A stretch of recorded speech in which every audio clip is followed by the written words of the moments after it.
हरियाणा के बीजेपी सांसद रामचंद्र जागड़ा के बयान पर फोगाट खाप ने भी आपत्ति जताई है। फोगाट खाप के प्रधान सुरेश फोगाट ने प्रतिक्रिया देते हुए कहा कि हरियाणा में नशा किसानों की वजह से नहीं बढ़ रहा, बल्कि किसान तो हर युवा और आम जनता को नशों से दूर रहने के लिए बार बार प्रेरित करते हैं। इसके साथ ही जागड़ा के बयान 700 लड़कियां किसान आंदोलन की वजह से गायब हो गई पर बोलते हुए सुरेश फोगाट ने कहा कि किसान और खाप पंचायतें महिलाओं और लड़कियों की इज्जत करना जानते हैं। लड़कियों पर अत्याचार तो बीजेपी सरकार में हुआ। ऐसे नेताओं को इतने उच्च पद पर रहते हुए इस तरह के अमर्यादित भाषा का इस्तेमाल नहीं करना चाहिए।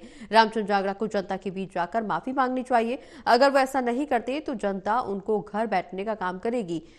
इसका अंजाम बहुत बुरा होगा। ये जो जनता द्वारा चुने गए हैं, इनको इस प्रकार के शब्द नहीं बोलने चाहिए। बहुत ही गलत बयान दिए हैं और हम इतने बड़े पदाधिकारी जो जनता द्वारा चुन करके जो है इतने ऊपर पहुंचाए गए हैं, वो इस प्रकार के शब्द, इस प्रकार की बयानबाजी कर रहे हैं। हमें तो दुख हो रहा है।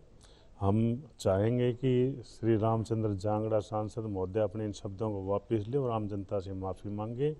ना तो इस प्रकार की कोई नशे की किसी को लत हुई है, क्योंकि जो बच्चे, जो जवान आज नशे की तरफ बढ़ रहे हैं, उस नून से नशा छुड़वाने के लिए हमारी खाप पंचायतें, हमारे किसान संगठन प्रयासरत हैं और काफ़ी सफल भी हुए हैं।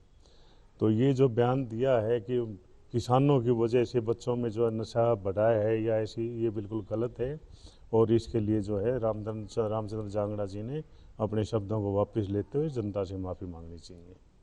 उन्होंने कहा है कि 700 लड़कियां हैं वो किसान आंदोलन में गायब हुई हैं। बिल्कुल गलत कहा है। इस प्रकार का कोई एक केस भी नहीं हुआ। किसान संगठन हैं, खाप पंचायतें हैं, अपनी माँ बहन बेटियों की इज्जत करने वाले हैं। इस प्रकार की जो है ये जो अनर्गल बयान हैं बहुत ही गलत हैं। इनके ऊपर अंकुश लगना चाहिए, नहीं तो आने वाले समय में जो है इनको फिर से खामियाजा भुगतना पड़ेगा। बहुत से नेताओं ने अब की बार भी भुगता है और आगे भी भुगतेंगे फिर ऐसे ही है।